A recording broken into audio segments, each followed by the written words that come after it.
कई बार आपने सुना होगा कि यह जो जीवन है यह सिर्फ पृथ्वी पर ही नहीं और भी ग्रह पर हो सकता है या और भी अलग कोई सौरमंडल होगा वहां पर भी हो सकता है। चलिए इसको प्रूफ करने का प्रयास करते हैं।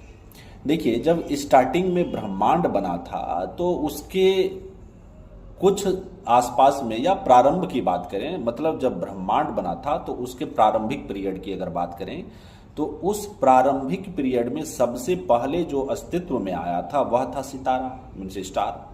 और जब यह स्टार बूढ़े होते थे तो इसमें सुपरनोवा विस्फोट हुआ था।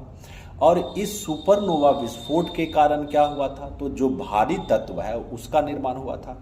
ऑक्सीजन का भी निर्माण इसी समय माना जाता है और बाद में यही ऑक्सीजन हाइड्रोजन से अभिक्रिया करता है और हाइड्रोजन से अभिक्रिया करके क्या बना लेता है, तो पानी बना लेता है, जल बना लेता है।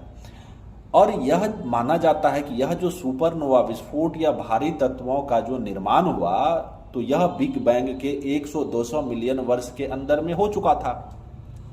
अब यह बताएं कि ये जो पानी है जो कि जीवन का एक मूलभूत कारण है, यह जो ऑक्सीजन है जो कि जीवन का एक मूलभूत कारण है, इसका निर्माण सुपरनोवा विस्फोट के कारण हुआ, सितारों में जो सुपरनोवा विस्फोट हुआ। अब यह बताएं कि यह जो सुपरनोवा विस्फोट है क्या सिर्फ हमारे ही मिल्की वे या हमारे ही सौरमंडल के आसपास में हुआ था, क्या और किसी अदर मिल्की वे में नहीं हुआ होगा?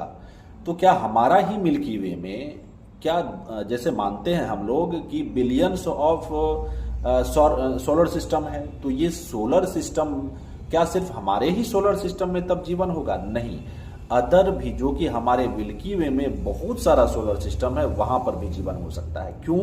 यह जो सुपरनोवा विस्फोट जब हुआ होगा तो यह ऑक्सीजन क्या सिर्फ हमारे ही इन्वायरमेंट में, मतलब हमारे ही सोलर सिस्टम में आया होगा? क्या और भी अदर सोलर सिस्टम में नहीं गया होगा? बिल्कुल गया होगा। तो इससे यह सिद्ध हो जाता है कि जीवन का जो अस्तित्व है, ऑर्गेनिज्म का जो एग्जिस्टेंस है, वह सिर्फ और सिर्फ हमारे पृथ्वी पर ही नहीं या हमारे सौर मंडल में ही नहीं, मतलब हमारे सोलर सिस्टम में नहीं, अदर जगह भी होगा।